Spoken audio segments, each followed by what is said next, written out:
안녕하세요. 이번 딥다이브에 오신 걸 환영합니다. 오늘의 주제는 오사카 전투인데요.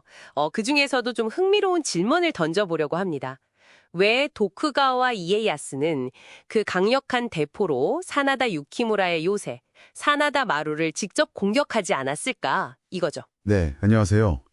그 질문 정말 핵심을 찌르는 것 같아요.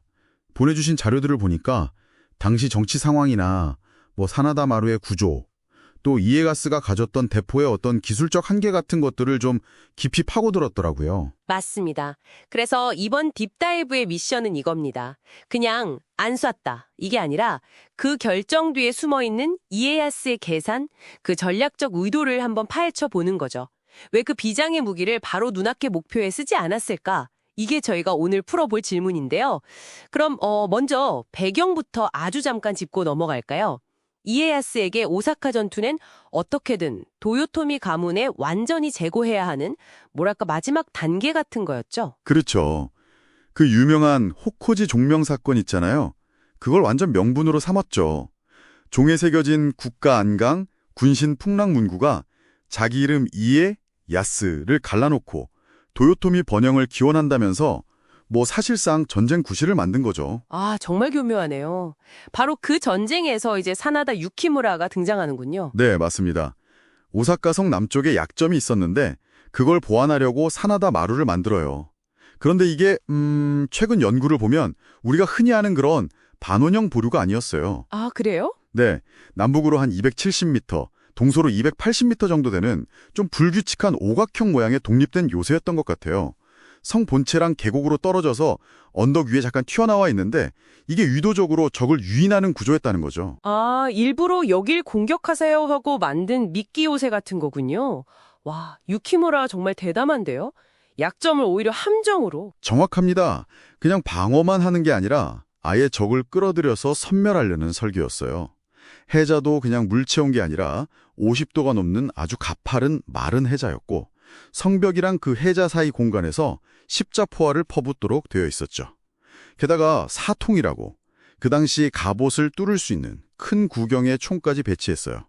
이건 방어 거점이라기보다는 정교한 킬박스였던 겁니다. 킬박스. 이름만 들어도 무시무시하네요. 실제로 첫 공격에 나섰던 마에다 가문 같은 부대들이 정말 엄청난 피해를 입었죠. 자, 그런데 여기서 다시 질문이 생기죠. 이에야스한테는 그 영국제 컬버린포 같은 당시로선 최신형 대포가 있었잖아요. 이거 10년 넘게 준비한 비밀병기였는데 왜 이 강력한 무기를 이 무시무시한 킬박스에 쏟아붓지 않았을까요? 그게 바로 이에야스의 고민이었을 텐데요. 크게 두 가지 이유가 있었던 것 같습니다. 첫째는 대포 자체의 한계예요. 이게 이론상 사거리는 길어도 실제로 조준해서 맞출 수 있는 유효 사거리는 한 500m 정도밖에 안 됐고 결정적으로 기록에 보면 명중률이 그다지 높지 않았다. 이렇게 나와요. 아, 정말요? 생각보다 잘 안 맞았군요. 네. 그리고 두 번째 이유는 목표물과의 상성 문제랄까요? 단단한 쇠포탄은 돌이나 나무로 된 성벽 같은 데는 효과가 좋지만 서나다마루는 기본적으로 토루, 그러니까 흙을 겹겹이 쌓아올린 방어시설이었거든요. 흙으로요? 네, 이런 흙 구조물에는 포탄이 박치면서 그 충격 에너지가 상당히 흡수돼 버려요. 생각보다 파괴력이 크게 떨어지는 거죠. 아하, 그러니까 강력한 무기는 맞는데 사나다마루라는 특정 목표물에는 영 효과가 별로였다 이 말씀이시군요. 괜히 썼다가 효과도 별로 없고 실패라도 하면 이에야스 위신만 깎일 수도 있었겠네요. 이야, 이거 정말. 바로 그 점입니다. 첫 공격에서 아군이 그렇게 큰 피해를 입는 걸 보고 이에야스는 깨달은 거죠. 아, 저 사나다마루는 보통 요새가 아니라 함정이구나. 이게 첫 번째 요인. 그리고 내 대포로는 적을 부수기가 생각보다 어렵겠구나. 두 번째 요인. 여기서 이에야스가 단순한 무장이 아니라 전략가라는 점이 드러납니다. 그럼 어떻게 했나요? 정면으로 부딪히는 대신에요? 전술적으로 어려운 문제는 일단 우회하기로 한 거죠.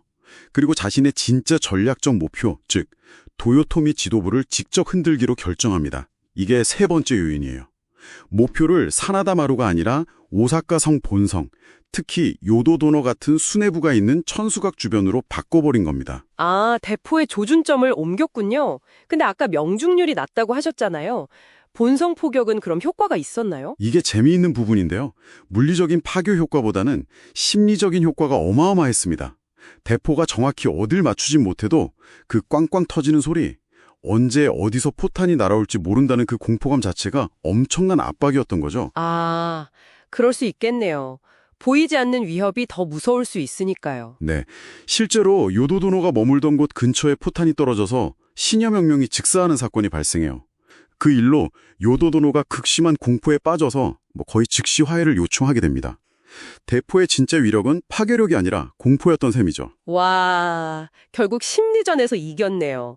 보이지 않는 공격으로 상대의 의지를 꺾어버린 거잖아요. 그렇죠. 결국 이 포격이 화해 조약으로 이어졌고 이에야스는 아주 교묘한 조건을 내겁니다. 오사카성 바깥쪽 해자를 메워버리겠다는 거죠. 이게 네 번째 요인이자 이에야스의 최종 목표 달성 과정입니다. 해자를 메워버리니까 오사카성은 그냥 벌거벗은 성이 돼버린 거죠. 방어력이 거의 사라진. 이야, 결국 사나다바루를 직접 부수는데 힘을 쏟는 대신에 약간 돌아가는 것처럼 보였지만 훨씬 적은 손실로 도요토미 가문 자체를 무력화시키는 그야말로 결정적인 전략적 승리를 거둔 거네요. 자, 오늘 이야기를 들어보니 때로는 가장 강력해 보이는 문제에 정면으로 맞서는 것보다 최종 목표를 이루기 위한 가장 효과적인 길을 찾는 유연함이 더 중요할 수도 있겠다는 생각이 드네요. 당신은 어떻게 생각하시나요? 마지막으로 이런 질문을 한번 던져보고 싶어요. 우리 삶 속에서도 혹시 그렇지 않을까요? 내가 가진 가장 강력한 수단이나 방법이 있는데 그걸 일부러 사용하지 않음으로써 오히려 더 큰 전략적인 이득을 얻거나 더 나은 결과를 만들어낸 경험 같은 거요. 때로는 휘두르지 않는 힘이 더 강력할 때가 있는 법이니까요. 다음 딥다이브까지 한번 생각해 보시면 어떨까 싶습니다.